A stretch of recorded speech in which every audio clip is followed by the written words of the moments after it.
Good morning, Dubai. Welcome back to the Lovin Dubai show, where we go through the top trending stories that everyone across the country and the region are talking about. Our top story for you today, we are announcing the concert of the decade in about 2 minutes.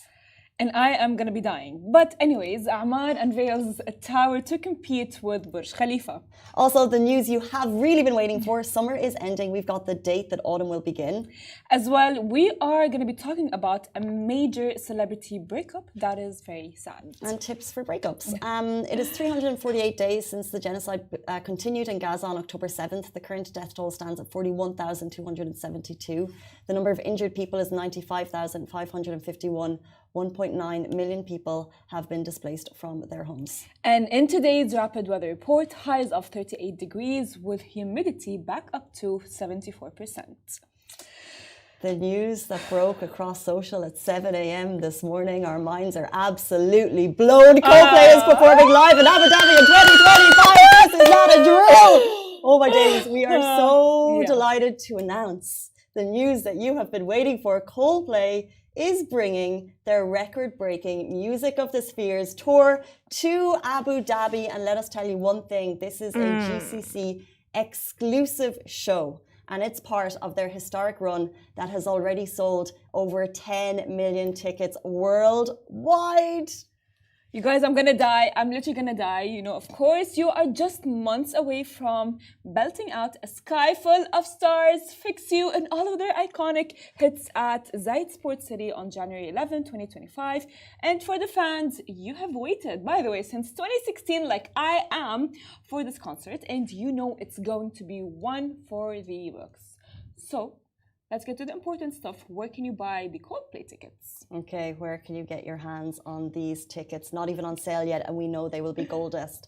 Tickets for Coldplay's Music of the Spheres World Tour in Abu Dhabi will be available on Live Nation Middle East. Now, fans can sign up for pre-sale access at coldplay.com starting September 25th at 12 p.m. Take notes, with Live Nation pre-sale kicking off on September 26th. Then, general sales start on September 27th at 12 p.m.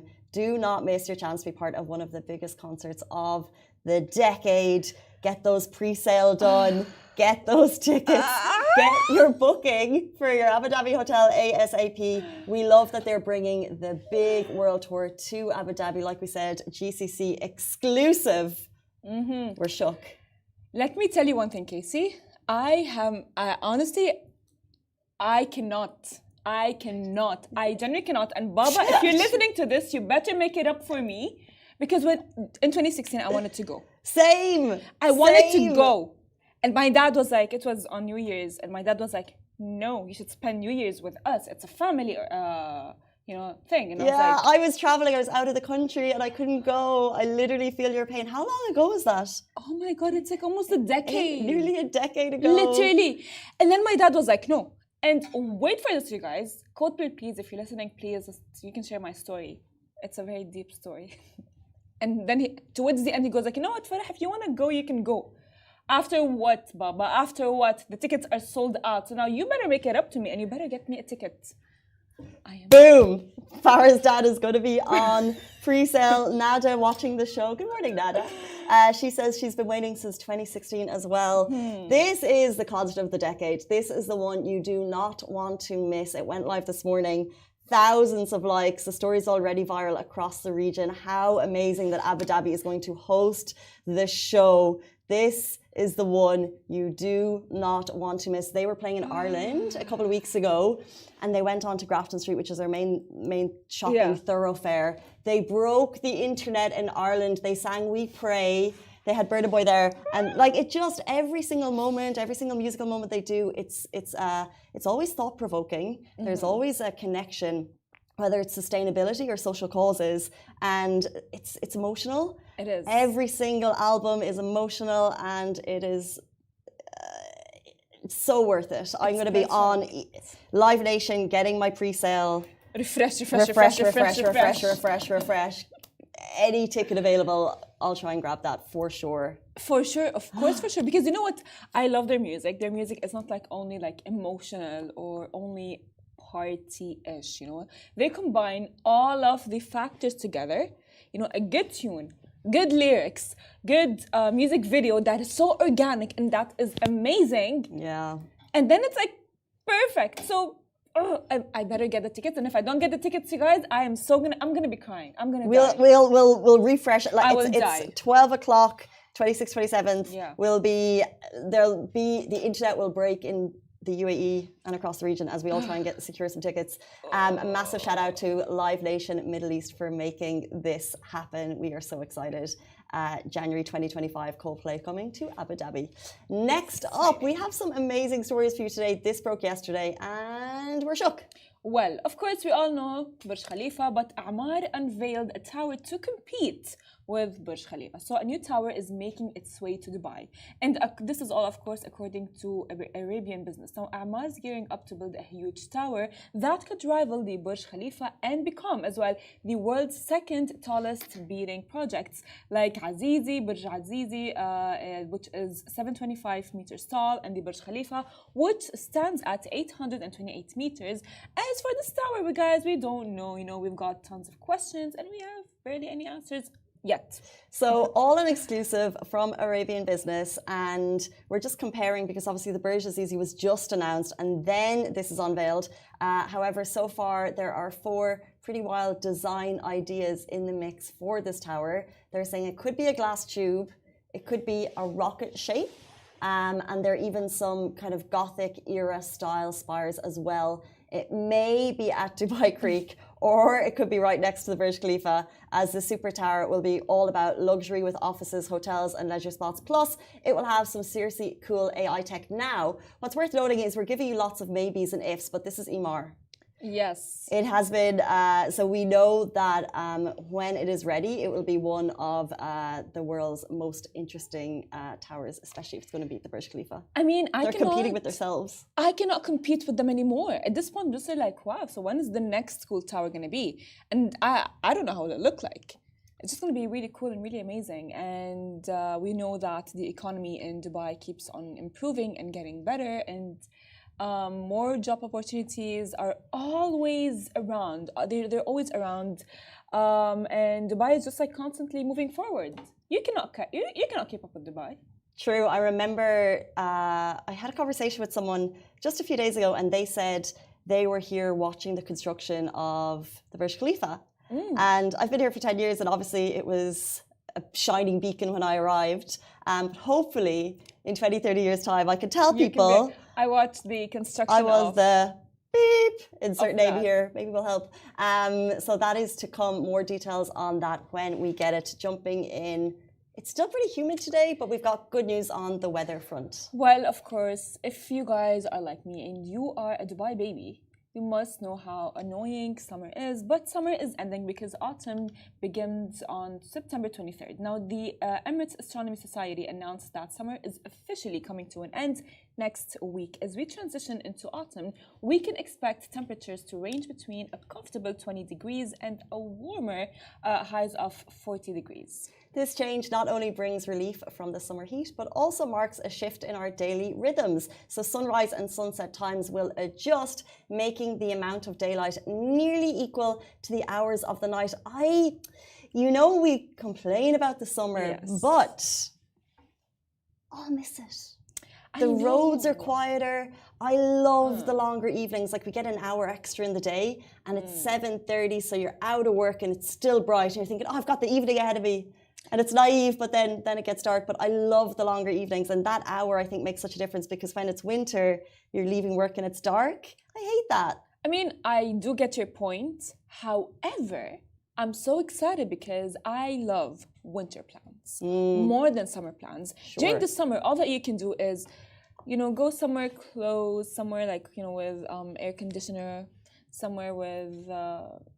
You can't really do activities. So what are you excited about for winter? Oh my God, my favorite winter plans are, they're very simple. You don't even need to have something fancy, having a chair, sitting at the beach with some snacks and karak. Yeah. Oh my God. If you guys know, if you are a Dubai kid, you should know the karak outings. They are the best outings. And it's like you go and you grab a karak and you sit outside of the beach and you're cozy and you're yeah, Simon ordered some karak to the office. It's so good. It's a vibe. It's like a cozy. It's so sweet.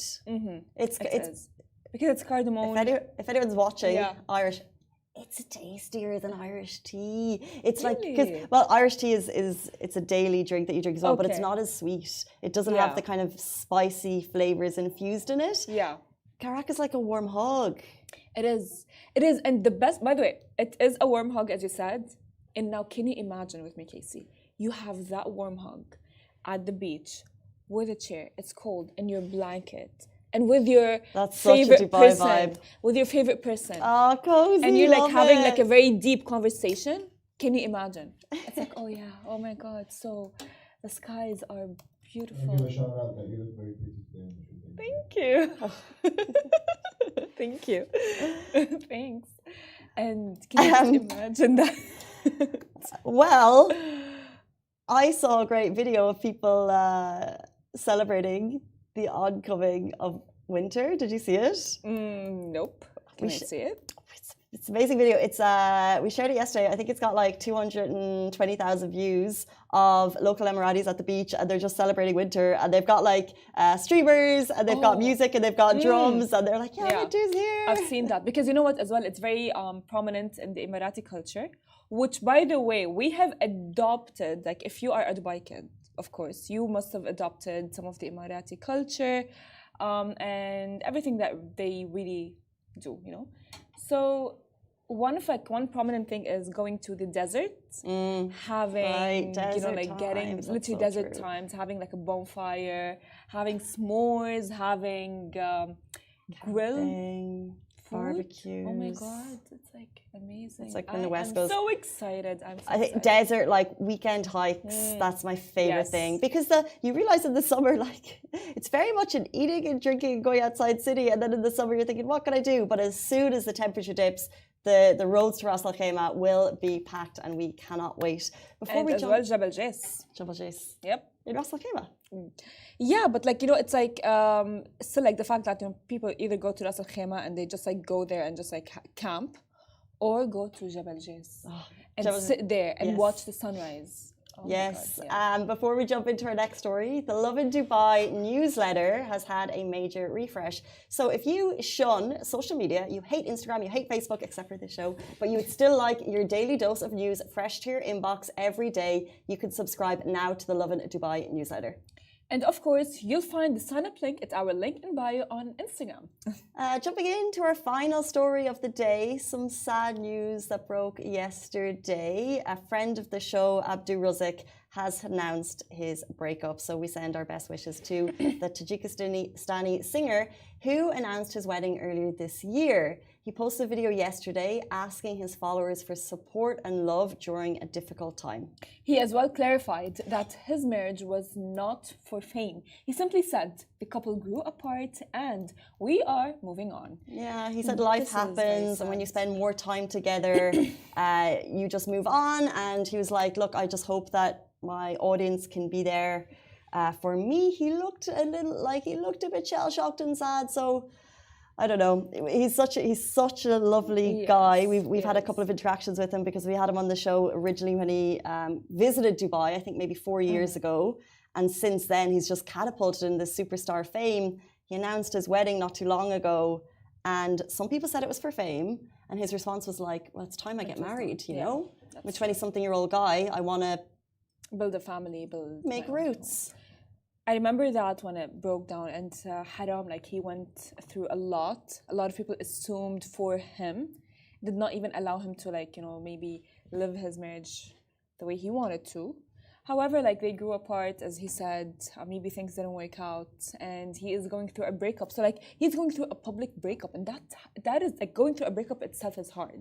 And you know what? I actually admire, and I really mean this, I admire a couple who are in the process of getting married, and if it's not right, they step back. I had a friend who got married, and she got so involved in the wedding. It was small town, big wedding scenario, the dress, the hen party, blah, blah, blah.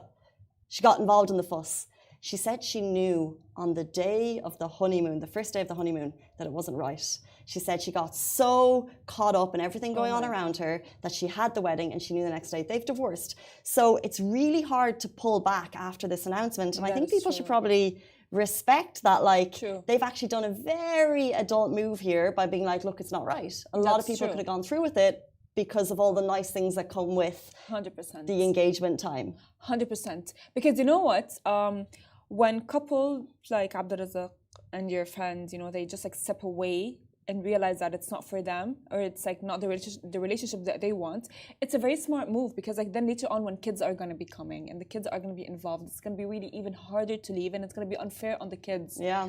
Like, I mean, how will you deal with it if you actually have like a daughter or like kids around and you really need to leave? So true. It's just so much harder when that happens. And I actually also admire my friend because I know she got caught up in the fuss and I know they did the wedding. Yeah. But she still stepped back quite soon after, and that's hard. That is true. So advice for Abdu in a hard time? Like, has anyone going through a breakup, they absolutely suck. We've all been there. Yes. Depths of despair. Ben and Jerry's on my right, Haagen-Dazs on my left. But like, if you watching have been through a breakup, do you have one tip for people to get over a breakup? Of course, I for sure do. I think, the best tip that we all the time get, but we take it very lightly and for granted, is that, time heals. Feel the emotions that you want to feel. Feel the desperation that you want to feel. Feel it all. Call Cry. them. Call your friends, be around them. No, don't call them. Call them at 4 a.m. and let them know you're thinking about them. It's like, They'll like that. I didn't mean to break up with you. I'm sorry. I miss you. I'll change. No. I'll do what you asked. You're right, I'm wrong. No, don't. Not at all. That's not good. That's not good. That's not good. Not good. No, Casey, no. Not at all. Don't do that. Never do that. I was never that. I kind like... person. Probably not too much, like Really? a little bit. Of course, you're a little bit needy after breakups, but not a lot. I Really? I wasn't too bad. Oh, I'm very like fine. he lost me. I didn't lose anyone, and I'd go Yes, cry. sister. But then I'd cry. Yeah. With myself. As long as they don't know you cry, because Yeah. crying's fine. Exactly. I mean, you know, my favorite piece of advice when someone goes through a breakup that I tell my friends all the time is that you need time to heal. And if you are going to be calling them right now, you're going to be feeling not good tomorrow. You're not going to feel good tomorrow about it. So, you know, feel what you need to feel. Just understand that it's a process. It takes time. Cry. Surround yourself with people, with your loved ones, and just like maybe make a plan. Go out and have fun, and try to get your mind off the person. Time to heal. I remember this is my genuine piece of advice that a friend gave me years ago, and it kind of made sense to me. And it was, what's for you won't pass you. So if it's meant to be, it will be. Don't try and force it. Some wise words. If you're in the middle of a breakup and you're saying no and he's saying no, or vice versa, if it's meant to be, it's going to work out. That's true. And then so therefore, as you said, time will heal. Invest in yourself. Go get out there, have some fun, and if it's meant to come back, it'll turn around and come back. And that's 100%. what got me through a difficult breakup years ago. That is actually a very smart piece of advice. Smart lady. that is actually very smart, because you know what? Many times when you are in a relationship that you end up breaking up from the person towards the end, you will for sure look back and be like, fine, I broke up for something that I ignored at the beginning of the relationship that I would not even accept and I would not even want to be as part of like my life forever. Because you know, having a relationship, it's like, or a marriage, it's not like, you know, you guys are not playing, you know what I mean? So like, if you know it's wrong, it's like, end it. You don't need to hate each other. You don't need to have a lot of drama. It's okay. It's fine. It happens. It's meant to be. It will come back. And by the way, I notice in our graphics we've got Abdu, Rozik and Kim Kardashian behind us. That was not who he was marrying, by the way. We know she's a single lady. We know they were both at the Ambani wedding. We're not setting the rumors. He was actually going to be marrying an Emirati lady from Sharjah, but they have decided that it's not going to work out. They're both continuing with their lives. We send them, both of them, our support and love. And if there's any haters in the comments, find something better to do with your lives. It's 8:50. That brings us to the end of our show. Thank you, Farah. Thank you, Casey. And we'll see you tomorrow morning, same time, same place. Bye-bye.